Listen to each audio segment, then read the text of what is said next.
অন্তর্বর্তী সরকারের দায়িত্ব শেষ, তবে এখন সবচেয়ে আলোচিত প্রশ্ন, প্রধান উপদেষ্টা মোহাম্মদ ইউনূস কোথায় যাচ্ছেন?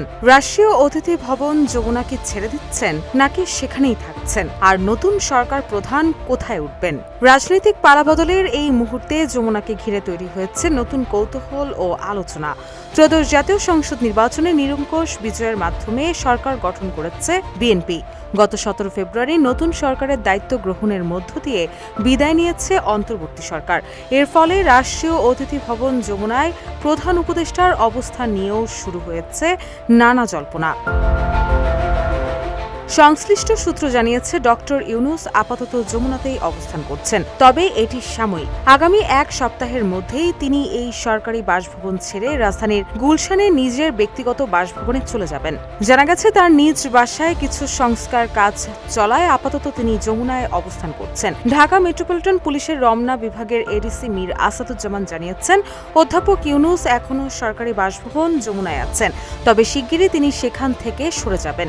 প্রধান উপদেষ্টার বিদায়ের পর ভবনটি নতুন সরকার প্রধানের জন্য প্রস্তুত করা হবে।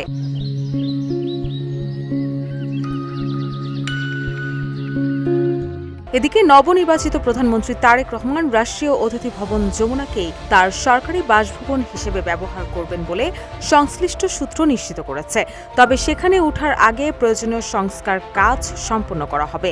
এডিসি মীর আসাদুজ্জামান জানিয়েছেন, এই সংস্কার কাজ শেষ হতে আনুমানিক 2 মাস সময় লাগতে পারে। এ বিষয়ে গণপূর্ত অধিদপ্তরের প্রধান প্রকৌশলী খালিকুজ্জামান চৌধুরী গণমাধ্যমকে বলেন, মাননীয় প্রধানমন্ত্রী যখন উঠবেন তখন ওনার ডিজায়ার অনুযায়ী কিছু সংস্কার লাগবে। প্রধান উপদেষ্টা উঠার আগেও কিছু কাজ করা হয়েছিল, এখন আরও কিছু কাজ করা লাগবে। এর আগে 2024 সালের 5 আগস্ট রাজনৈতিক পট পরিবর্তনের পর সাবেক প্রধানমন্ত্রী শেখ হাসিনা দেশ ছেড়ে চলে গেলে গণভবন অস্থায়ীভাবে বসবাসের অনুপযোগী হয়ে পড়ে। এরপরই রাষ্ট্রীয় অতিথি ভবন যমুনাকে অন্তর্বর্তী সরকারের প্রধান উপদেষ্টার সরকারি বাসভবন হিসেবে নির্ধারণ করা হয়।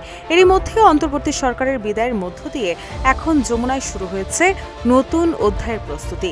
একদিকে বিদায় নিচ্ছেন অন্তর্বর্তী সরকারের প্রধান উপদেষ্টা ডক্টর মোহাম্মদ ইউনূস, অন্যদিকে সংস্কার শেষে একই ভবনে উঠবেন নবনির্বাচিত প্রধানমন্ত্রী তারেক রহমান। ফলে আবারও দেশের রাষ্ট্রীয় ক্ষমতার গুরুত্বপূর্ণ ঠিকানা হয়ে উঠছে যমুনা। রুশা সুর, নিউজ ডেস্ক, ইত্তেফাক।